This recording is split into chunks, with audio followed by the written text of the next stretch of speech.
Last video में आपने मेरा आटा मारना देखा कि मैं किस तरीके से आटा मारती हूँ। और उसके बाद अब मैं नहा धो के आने के बाद फिर मैंने सोचा कि चलो मैं मान्या के लिए पराठा बना लेती हूँ। तो मैंने रिसेंटली नई चीज़ सीखी है, चौकोर पराठा बनाना। मुझे नहीं आता था, मैं बहुत कंफ्यूज रहती थी कि जो पराठा होता है उसको चार कोना कैसे बनाते हैं। मैं मतलब बहुत मैं उसको ना मैं ऐसे खुद के हाथ से उसको चार कोने का बना देती थी, लेकिन फिर भी वो बेलने के बाद ख़राब ही हो जाता था, गोल ही हो जाता कहीं ना कहीं से। पर अब मैंने नया तरीका सीखा है जो मैं आपके साथ भी शेयर करूँगी। तो मैंने अभी भी 1 महीने पहले सीखा है। तो मैं मानने के अक्सर ये पराठा बना के देती हूँ, तो मैं इस टाइम मैं आपको भी दिखाती हूँ। तो सबसे पहले मैंने इसे गोल पराठा बना लिया, जैसे गोल रोटी टाइप की बना ली। उसके बाद मैं उसके ऊपर घी लगाऊंगी। मान्या को घी बहुत पसंद है, मुझे भी बहुत पसंद है। मैं बचपन में बहुत घी खाया करती थी। नहीं खाना चाहिए मेरे हिसाब से, मुझे लगता है मुझे घी बहुत जल्दी लग जाता है इसीलिए।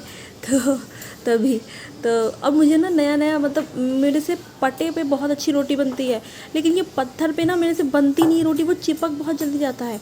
और जो पटा होता है उस पर मुझसे बहुत अच्छी रोटी पराठा सब बहुत अच्छा बनता है, लेकिन मेरे से इसमें बड़ा दिक्कत हो जाता है, चिपकता बहुत है। अभी मैं इसमें भी नया नया सीख रही हूँ। तो पहले मैं पटे पे बनाती थी, मैंने नया नया पत्थर पे बनाना सीखा है, क्योंकि बार बार पटा वटा निकालने में थोड़ा दिक्कत हो जाती है तभी। तो अब मैं इसके ऊपर घी लगाऊंगी हल्का हल्का सा, जिससे कि पराठा में तो घी लगाने पे ही अच्छा लगता है ना। वो भी ऐसे फोल्डेड पराठे जो होते हैं, पहले हमारी मम्मी बनाया करती थी घर में 3 कोने वाले पराठे। वो हम लोग, मुझे तो पराठे का वही शेप पता था। तो अब ये नया नया 4 कोने वाला पराठा मुझे पता चला, नया शेप। मैंने इसको देखा, मुझे बहुत अच्छा लगा, मुझे सीखने की होड़ लगी थी, तो मैंने सीख भी लिया। अब मैं इसके ऊपर जो है घी लगा रही हूँ। घी लगाने से ना परत बन जाती है, जब उसको हम सेकते हैं तब उसमें एक परत टाइप की बन जाती है। घी लगाने के तुरंत बाद फिर मैंने उसको देखिए किस तरीके से फोल्ड किया, पहले ऐसे फिर ऐसे, जैसे रुमाल फोल्ड करते हैं बचपन में जब स्कूल में रुमाल लेके जाते थे तो बिल्कुल वैसे ही अब ये 4 कोने का बन जाएगा, बहुत ही बेहतरीन सा। मुझे इतनी खुशी होती है ये देख करके, पता नहीं कैसा अजीब सा लगता है, बहुत सुंदर सा लगता है ये पराठा। और 3 कोने वाला पराठा वो भी अच्छा लगता था बचपन में, पर कोई नई चीज़ देख लो तो फिर ज़्यादा अच्छी लगने लगती है ना। अब पुरानी चीज़ें थोड़ी धीरे धीरे वो थोड़ी पुरानी होने लगती हैं, पर सही है, पुरानी चीज़ें ओल्ड इज़ गोल्ड होता है, वो तो हम सबको पता है। पर नया नया भी ट्राई करते रहना चाहिए। तो फिर मैंने ये पराठा बेला। अच्छा, ये पराठा ना ऐसे करने के बाद ना इसका शेप नहीं गड़बड़ होता है।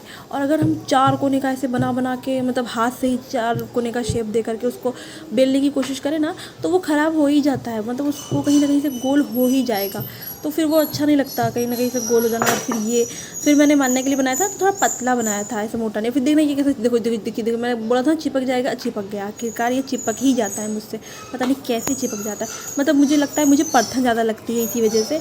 तो फिर भी मैंने कितनी परथन लगाई फिर भी वो चिपक ही गया लास्ट में। ऐसा ही होता है मेरे साथ रोटी में भी, बाद में मुझे रोटी को ना सेकने के बाद उसको झाड़ना पड़ता है। और फिर मैंने ये देखी, मेरा पराठा आ गया। अब ये हल्का हल्का सिक रहा है, हल्का हल्का सिकने के बाद तवे पे ही उसको वो कर लेना चाहिए।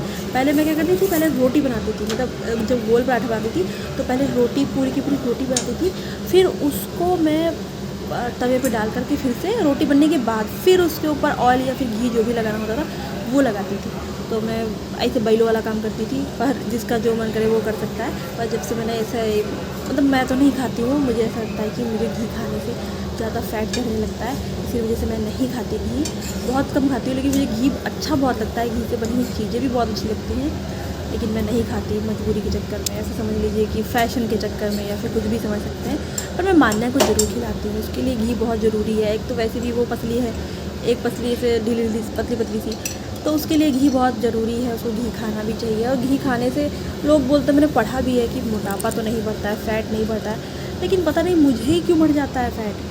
मतलब मैं पानी भी ढंग से पी लूँ ना तो वो भी मुझे मोटा कर देगा, मुझे ऐसा फील होता है। मेरी ये हालत है, पता नहीं कैसी बॉडी है मेरी, बहुत ही अजीब सी हेल्थ के हिसाब से।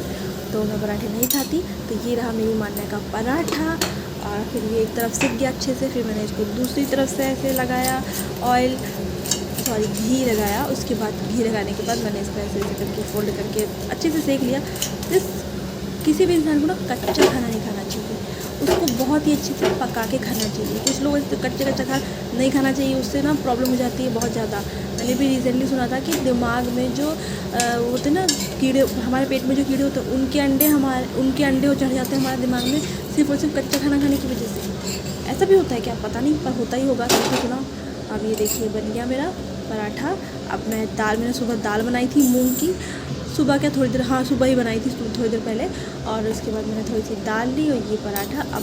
अब मेरे चम्मच का लगा हुआ घी भी नहीं मैं वेस्ट करती, मैं बहुत चालाक हूँ। अब मैं इसको लेके जा रही हूँ मान्या के लिए। लेकिन मान्या पराठा देख के बहुत खुश जाती है।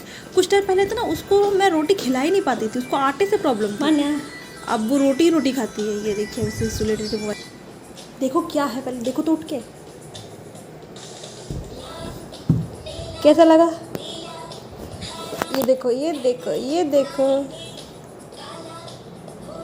कैसा लगा। अब खाएं, अब बंद कर दो फ़ोन। लाओ मुझे लाओ।